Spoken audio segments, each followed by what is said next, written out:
दोस्तों नमस्कार। मैं राधेश्याम यादव और आप देख रहे हैं मेरा विद्रोही चैनल। मेरे विद्रोही चैनल पर आप सभी का बहुत बहुत बहुत स्वागत है। आप मेरे वीडियो को लाइक करें, मेरे चैनल को सब्सक्राइब करें और बेल आइकन दबाना न भूलें, जिससे जब भी नया वीडियो अपलोड करूं तो इसकी सूचना सबसे पहले आप तक पहुंचे। चलिए एक सन्यासी अपने रास्ते पर चला जा रहा था। सन्यासियों का काम है चलना। उनके लिए तो चारों तरफ आनंद ही आनंद बरसता है। उसे तो हर चीज में आनंद दिखाई देता है। बदसूरत से बदसूरत चीजों में भी उसे एक विचित्र सौंदर्य दिखाई देता है। और जब भी तो सन्यासी दिन रात चलते रहते हैं, आनंदित रहते हैं। दुख और पीड़ा उन्हें छू भी नहीं पाता। और सन्यासी भी चला जा रहा था।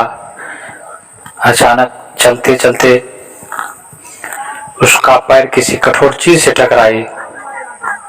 तब उसने सिर उठाकर देखा, अंधेरा हो चुका था। चारों तरफ काली रातें। और उसने कोशिश करके देखा तो उसके पैरों के नीचे एक मनुष्य की खोपड़ी पड़ी हुई थी, जिसमें सिर्फ कंकाल मात्र रह गए थे। आंखों की जगह सिर्फ 2 गड्ढे रह गए थे और सिर की जगह सिर्फ कंकाल।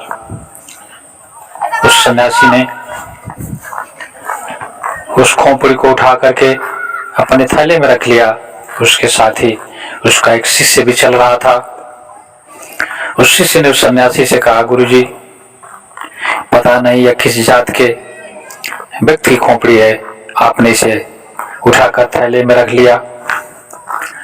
वह सन्यासी मुस्कुराया और मुस्कुराते हुए जवाब दिया, यह बात मायने नहीं रखती कि यह किसकी खोपड़ी है। हो सकता है कि यह खोपड़ी इस देश के राजा की हो, या इस देश के सबसे गरीब व्यक्ति की हो, किसी भिखारी की हो, किसी राजपूत की हो, या किसी निम्न जात के लोगों की हो सकती है।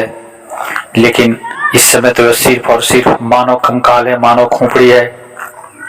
और ये जो 2 गहरे गड्ढे दिखाई दे रहे हैं आंखों की जगह, हो सकता है कि जब यह आदमी जिंदा हो तो इन गड्ढों की जगह 2 दुनिया की सबसे सुंदर आंखें हों। और जब यह आदमी जिंदा होगा तो हो सकता है कि इसे अपने इन आंखों पर, अपने इस खोपड़ी पर बहुत ही अहंकार रहा हो। लेकिन आज तो यह रास्ते में पड़ी हुई सिर्फ एक खोपड़ी है। आते जाते लोग इसे पैर से ठोकर मारते रहे हैं।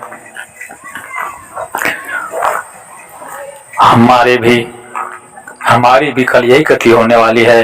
हम सबकी वही गति होने वाली है। वह सन्यासी इस खोपड़ी को उठाकर थैले में रख के चलने लगा।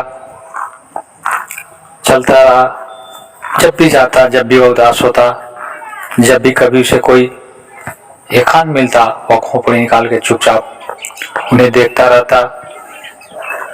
उसे गम न था कि वह चौराहे पर खड़ा है या किसी वीरान जगह पर खड़ा है, किसी शहर में खड़ा है या किसी ग्रामीण इलाके में खड़ा है।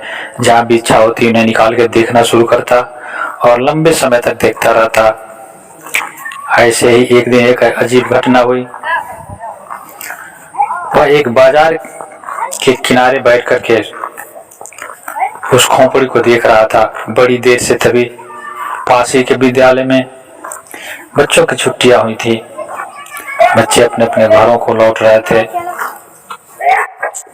बच्चों के स्कूल की जब छुट्टियां होती हैं तो बच्चे हंसते खिलखिलाते ऐसे निकलते हैं जैसे कैदी जेल से आजाद हुए हो। किंतु वह सन्यासी अपने ही विचारों में खोया लगातार उस खोपड़ी को देखे जा रहा था। तभी कुछ शरारती बच्चों ने उसके तरफ पत्थर उछाला। फिर भी वह सन्यासी इधर से अपनी आंखें नहीं उठाया। बच्चों ने पत्थर उठा करके सीधे उस सन्यासी के सिर पर दे मारा। उस सन्यासी का सिर टूट गया, सिर से खून निकलने लगा। फिर भी उस सन्यासी ने कुछ नहीं कहा। वह अपनी आंखें उसी खोपड़ी में गड़ाए रहा।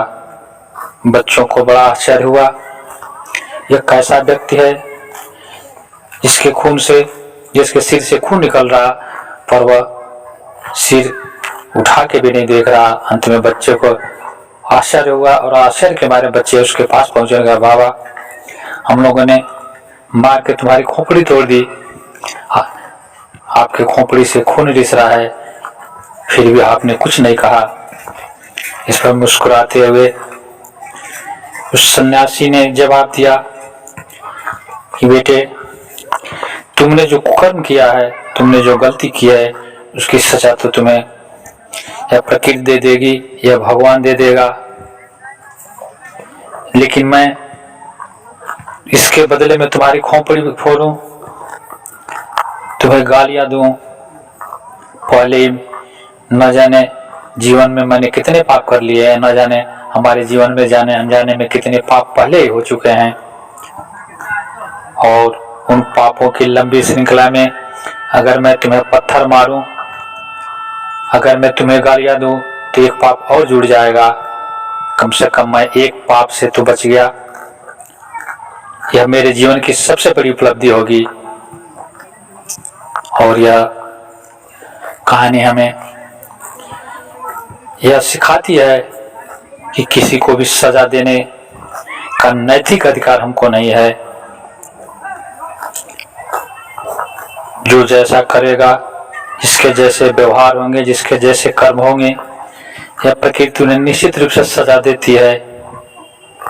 लेकिन हम कौन होते हैं किसी को सजा देने वाले? पहले ही न जाने हमने कितने पाप कर लिए हैं, कितने अनैतिक कार्य कर चुके हैं जाने अनजाने में, और कम से कम अपनी चेतना को जगा करके, अपनी बौद्धिकता को जगा करके भविष्य में होने वाले पापों से बचा जा सकता है। और आज जो हमारा जीवन दुख, पीड़ा और तनाव से घिरा हुआ है, कहीं न कहीं इसमें सामाजिक व्यवस्था की दोष है, क्योंकि समाज व्यवस्था में जिस तरह की शिक्षा दी गई है, जिस तरह की समाज की व्यवस्था बनाई गई है, जिस तरह हम अपने समाज के लोगों को शिक्षा देते हैं, परिणाम उसी के अनुरूप मिलता है। और हम जो शिक्षा देते आए हैं, जुगों जुगों से हम जो शिक्षा देते आए हैं, उसमें जो व्यवस्थाएं दी गई हैं, उन व्यवस्थाओं पर यह दुनिया चल रही है। और व्यवस्था जो है, प्राचीन काल से जो व्यवस्था चली जा रही है, वह हर आदमी को यह व्यवस्था देती है कि वो अपने आप को इस दुनिया का सर्वश्रेष्ठ व्यक्ति समझे। और जब आदमी खुद को दूसरों से श्रेष्ठ समझने लगता है, तो वह जाने अनजाने में दूसरे के हकों को, दूसरे के अधिकारों का शोषण करने लगता है। और जब हम दूसरे का शोषण करेंगे, दूसरे के अधिकारों का हनन करेंगे, तो उस आदमी के दिल से निकलने वाली बद्दुआएं, उसकी आत्मा से निकलने वाली चित्कारें, और इस प्रकृति के नियमों के अनुसार हम जैसा व्यवहार करते हैं, प्रकृति हमें ब्याज सहित लौटाती है। वह जब हमारे पास वापस आती है तो हम दुख और पीड़ा से ग्रसित होते हैं। तब हमारे दुख में पीड़ा, तब हमारे जीवन में दुख होता है, पीड़ा होता है, तनाव होता है, और तब हमें लगता है कि हमारा जीवन दुखों से भर गया है। इसलिए आज आवश्यकता है कि हम उन प्राचीन शिक्षा पद्धति को छोड़ करके एक ऐसी शिक्षा व्यवस्था निर्मित करें जिसमें एक स्वस्थ समाज का निर्माण किया जा सके, जिसमें पूरी दुनिया में एक नई व्यवस्था स्थापित किया जा सके, जहाँ पर कोई किसी से घृणा न करे, जहाँ पर किसी को किसी से द्वेष न हो, जहाँ पर कोई किसी का शोषण न करे, जहाँ पर कोई किसी के अधिकारों का हनन न करे। हर आदमी एक दूसरे की सहायता करते हुए आगे बढ़ने की परंपरा का नींव डाले, हर आदमी के सुख सुविधा का ख्याल करे, तभी हमारे समाज में सुख और शांति स्थापित हो सकेगी। मित्रों, आप मेरे इस वीडियो को लाइक करें और अभी तक अगर आपने मेरे विद्रोही चैनल को सब्सक्राइब नहीं किया है तो सब्सक्राइब कर लें। मिलते हैं अगले वीडियो में एक नए विषय के साथ। तब तक के लिए नमस्कार, जय हिंद, जय भारत, वंदे मातरम।